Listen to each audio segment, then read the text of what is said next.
Be me, 26, construction engineer. Life is a perfect mix of instant noodles, concrete dust, and bad Wi-Fi.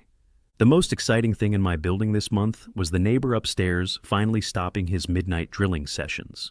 Go down to grab my mail one random Tuesday. Door to the hallway opens, and then I see her, new neighbor, carrying a couple of moving boxes like it's nothing. Messy ponytail, sun in her smile, warm skin tone, and her face. Yeah, imagine if Zhu Yuan from the game was ripped straight into reality. That level of unfair beauty. She sets down the box, brushes hair out of her face, notices me staring like an idiot. "Hi," she says, bright and easy. Hey. I just moved in across the hall. Yeah, noticed. I'm Leah. Anon. We shake hands. Her hand is warm, soft, smells like jasmine and spring mornings. She starts talking like it's the most natural thing in the world. Asks where the nearest coffee shop is, grocery store, the good pizza place. I list off every landmark in a 5-mile radius like a broken GPS. She actually listens, nods, smiles, like I'm saying something interesting. "You seem nice," she says before leaving. Door closes. I'm still standing in the hallway like a side character who just triggered a main quest. Later that evening, heading out for groceries. Elevator doors open. She's there, hair brushed, wearing a hoodie and jeans, casual but still unfairly gorgeous. "Oh hey neighbor." "Oh hey. Yeah." Elevator ride is weirdly easy. She talks, I pretend I'm not short-circuiting. She laughs at my dumb comment about how sketchy the grocery store lighting is. I swear it sounds like sunlight. Before we split ways, she says, "Thanks for the coffee tip. I'll bring you something in return." And then she winks. Me at home, lying on the couch, staring at the ceiling, brain replaying the smile, one random Tuesday. And my boring concrete dust life already feels like the first 10 minutes of a rom-com. Day 4 of having new neighbor. Wake up late Saturday. Messy hair, old hoodie, questionable breath. Open door to grab food delivery and she's there. Barefoot, hoodie, holding a tray of muffins like she's auditioning for a cozy rom-com. "Morning," she chirps. Me, still buffering. Muffins?" "Yeah, I baked too much. Want some?" I'm a simple man. Free food equals yes. She walks into my apartment like it's totally normal, starts chatting about the neighborhood, about how she doesn't really know anyone here yet. Meanwhile, my brain is just hot girl in my kitchen, barefoot, baking muffins. Next few days she keeps just happening to be around. Coffee in the morning, she's at the same cafe. Trash run, she's in the hallway. Gym, turns out she goes to the same one. Either she's a ninja or I'm accidentally living in a K-drama. Tuesday evening. Come home after long day at work, covered in construction dust. She's sitting on the floor in front of her door. "Got locked out." I hand her some water. She laughs like it's not a big deal. I let her wait inside while the locksmith comes. She wanders around my apartment teasing. "You live like a bachelor." I am a bachelor. "Yeah, I can tell." 3 mugs and an army of empty instant noodle cups. We order pizza, eat on the couch, laugh way too much. She casually rests her feet on my lap, like she's done this 100 times. I don't move them away. Brain overheating. She tells me about her old town, friends, how she wanted a fresh start. I talk about my job, and how my boss looks like a pissed-off potato. She laughs so hard she almost snorts.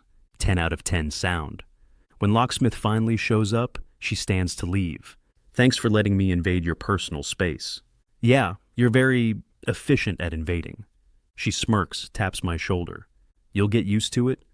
Door closes. I sit there with half-eaten pizza, completely aware that this girl is a walking green flag, and my quiet little life is about to get very, very complicated. A week since Leah moved in. Every morning now starts the same. Open door. She's already in the hallway. Morning neighbor. Morning chaos. She's everywhere. Saturday night, she knocks on my door. "I'm bored. Movie night?" "You do know you have your own apartment, right?" "Yeah, but yours has better snacks." She walks in before I even answer. Classic Leah. She throws herself on my couch like she pays rent here, wearing oversized t-shirt and shorts that should be illegal. I try to focus on Netflix, but brain is just legs, legs, legs. Halfway through the movie, she slides closer. Our shoulders touch. My heart starts doing a whole EDM festival in my chest. She looks at me and goes, "You know what's weird? That we've watched 3 rom-coms in a row? No. That you feel kind of familiar." What? Like, familiar how? She squints at me. "I don't know. Deja vu, like I've known you before." My brain, do I have a secret past life? Did I save her cat in kindergarten? Out loud, maybe I just have a face people like to yell at in traffic. She laughs and leans against my shoulder. "Nah, it's something else." Sunday, my best friend swings by to drop off some tools. Leah opens the door before me. Friend looks between us like he just walked in on a sitcom. "So, who's this?" "Neighbor," I say. "Neighbor," he repeats with the smuggest grin known to man. 10 minutes later, he texts me. "Bro, you in trouble, she's crazy hot." That night she texts me, "By the way, thanks for the movie night." "Sure. Also, still trying to remember where I've seen you before." Me, staring at my phone at 1 a.m. Great. Gorgeous neighbor. Suspicious familiarity. What could possibly go wrong? Tuesday night, get home late, covered in dust. Open door and she's already sitting on the hallway floor eating takeout noodles like a raccoon in human form. "You know you have your own apartment, right?" "Yeah, but your hallway lighting is cozier." "That's literally the same light bulb." "Yeah, but yours feels different." Logic not found. She follows me in, drops herself on the couch, legs curled up, hoodie swallowing her whole. She looks way too comfortable in my place. And honestly, I don't even mind anymore. We eat, joke, and halfway through her noodles, she suddenly freezes. Eyes narrow like she's unlocking a childhood trauma side quest. "Wait, holy crap." "What?" "I do know you." Brain, panic mode engaged. "You were that kid?" She points her chopsticks at me like a weapon. "The one who pulled me out of that lake." Me. Her. "Yes, the lake. Summer camp. I almost drowned trying to get a stupid plastic duck." Me. "Oh my God, you're Duck Girl." She bursts out laughing so hard she almost spills her food. "Duck Girl? That's what you remember?" "Hey, I was 9, okay? It was traumatic. For me and the duck." She's crying from laughing now. "I can't believe it. You saved me and didn't even recognize me. To be fair, you were covered in pond slime back then." She gasps dramatically. "Wow, romance is alive and well." Then it hits me. She moved in across the hall, out of all the buildings in the city. This wasn't just some random meet cute. She literally remembered me. "Did you move here because of that?" I ask. She grins. "Not exactly. But when I saw your name on the buzzer, yeah, I wasn't passing that up." "So what, you just decided to invade my life?" She pokes my chest with a chopstick. "I prefer the term grace you with my presence." She leans back smug. "Don't overthink it. I just figured I owed my childhood hero at least some muffins." Me, lying awake later that night, staring at ceiling. "Yeah, sure, just muffins. Totally not falling for Duck Girl." A week after Duck Girl revelation, things between us changed. She literally waltzes in every morning with a good moo-orning hero. Me, barely awake. "You know you don't live here, right?" "Mm-hmm. Say that again after I make you pancakes." And I do. I always do. We start doing dumb little domestic things together. Grocery runs, laundry. She yells at me for not folding shirts properly. I yell at her for reorganizing my fridge like a psychopath. Couple behavior unlocked, except we're not a couple. Friday night. She storms into my apartment with a blanket and popcorn. Movie marathon, no negotiations. Me, but Shh, construction boy, sit. She curls up next to me like she's been doing this forever. Our legs touch. Somewhere between movie 2 and 3, she gets sleepy. Head slowly drops onto my shoulder. I stop breathing like a normal human. "You're comfy," she mumbles, half asleep. "You're heavy," I whisper back. She kicks me weakly under the blanket. 10 out of 10 domestic violence moment. At some point, I glance down at her. Soft hair, peaceful face, faint smile. And I get hit with a completely illegal thought. This feels right. She shifts in her sleep and ends up basically draped over me like a weighted blanket. And I don't move. Not because I can't, but because I don't want to. Next morning, I wake up with a stiff neck, a warm weight on my chest, and the smell of jasmine in my hoodie. She's still asleep, drooling a little. Adorable. Criminal. She opens one eye and smirks. Morning, hero. Morning, invasion. You didn't kick me out. That means you like it. Me, blushing like a broken toaster. Shut up. Yeah, I'm screwed. Saturday morning, grocery run day. She insists on coming along. Because you just buy frozen pizza and sadness otherwise. Not true? Then what would you buy? 2 kinds of frozen pizza. She laughs, loops her arm through mine like it's the most natural thing in the world. And I swear every old lady in the store gives us that look. The "oh, young love" look. Meanwhile, we're arguing over which peanut butter is better. Cashier scans our stuff. You two are adorable. How long have you been together? I open my mouth to correct her. Leah beats me to it. About 2 weeks, she says, with the most innocent smile. Me internally. Leo, what the actual... Outside, I'm like, 2 weeks? Relax, hero. It's just easier than explaining we're not dating, but she basically lives in my kitchen. That's not a normal sentence. Neither is your grocery list. Later that day, we run into my coworker, Jake. Guy has the social subtlety of a sledgehammer. Bro, finally introducing me to your girl. Me, she's not...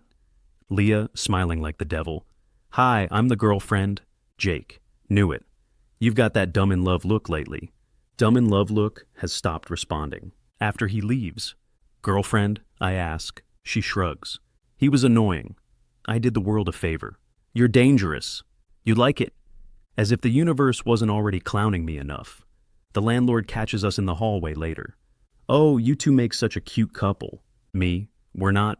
Leah, patting my chest. Thank you, we try. Me is overheating. At this point, I've corrected exactly 0 people, because every time I try, she smirks at me like she's already won. And maybe she has. That night, she's sitting on the kitchen counter in one of my hoodies, eating strawberries. She catches me staring and grins. What? You're the one who let me be your fake girlfriend. I didn't exactly agree. Silence is consent, hero. She tosses me a strawberry. I catch it like a trained seal. And for a split second, it actually feels real. And that's what scares me the most. Friday night.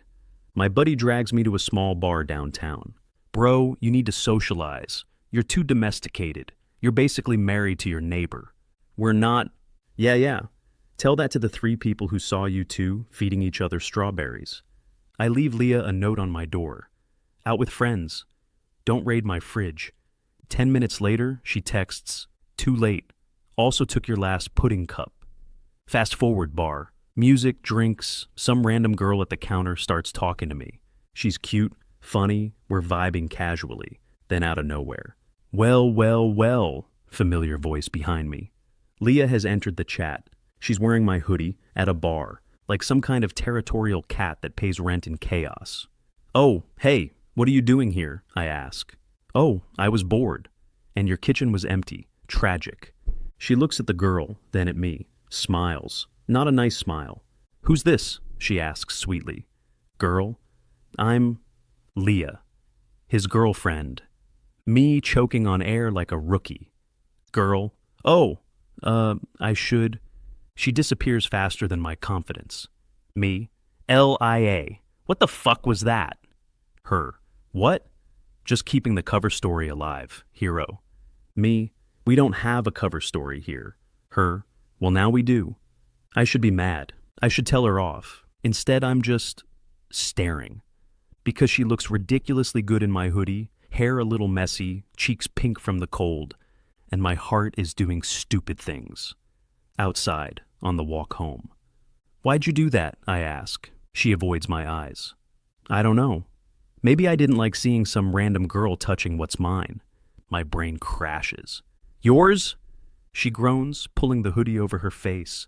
Ugh, I didn't mean it like that. I'm drunk. Shut up. We walk in silence. Her hand accidentally brushes mine. I don't pull away. Neither does she. In the elevator, she leans against the wall, hair falling into her face. You're a good guy, she mumbles. Dangerous thing to say to a drunk girl in your hoodie, I mutter back. She snorts. Shut up, I mean it. At my door, she suddenly steps closer. Eyes glossy but clear enough. You drive me crazy, she whispers. Then, out of nowhere, I like you. There, I said it. You're warm and dumb, and I like you. She pokes my chest once, like punctuation, then stumbles inside my apartment like she owns the place. Me, lying awake at 3 a.m., brain replaying, you're warm and dumb, and I like you. Over and over and over again. Saturday night. Movie marathon, round 2987. Leah shows up with popcorn, 2 sodas, and my favorite hoodie that is absolutely hers now. She flops onto my couch like she owns it. You're late, I say. You're clingy, she shoots back with that grin that melts my brain. We're halfway through the movie when the tension becomes loud, like can hear your heartbeat loud. She's curled up against me, head on my shoulder, fingers absent-mindedly tracing circles on my arm. I'm trying to breathe like a normal human and failing miserably. She shifts, looks up at me. Hey, she whispers. Yeah? Why do you always let me invade your apartment like this? I shrug. Maybe I like it. Her eyebrows shoot up. Oh? Our faces are close now. Too close. Like, this is either a kiss or a lawsuit. Close. She doesn't move away. Neither do I. First kiss isn't cinematic. Next thing I know, the movie is still playing, popcorn is forgotten, and we're tangled up on the couch like idiots who cross the line on purpose. Next morning, I wake up with her hair in my face, her hoodie on me. How? And my arm completely numb. She blinks awake, looks at me for a solid 3 seconds, then grins. So, fake dating, huh? Yeah, totally fake, I say, deadpan. She laughs and smacks my chest. Idiot! Then she does the most Leah thing ever. Grabs my cheeks, kisses me again, and says, You're mine now? No takebacks. Me officially crashed. 10 minutes later, she's stealing my cereal, wearing my hoodie, and yelling at me for not buying better milk. And it's perfect.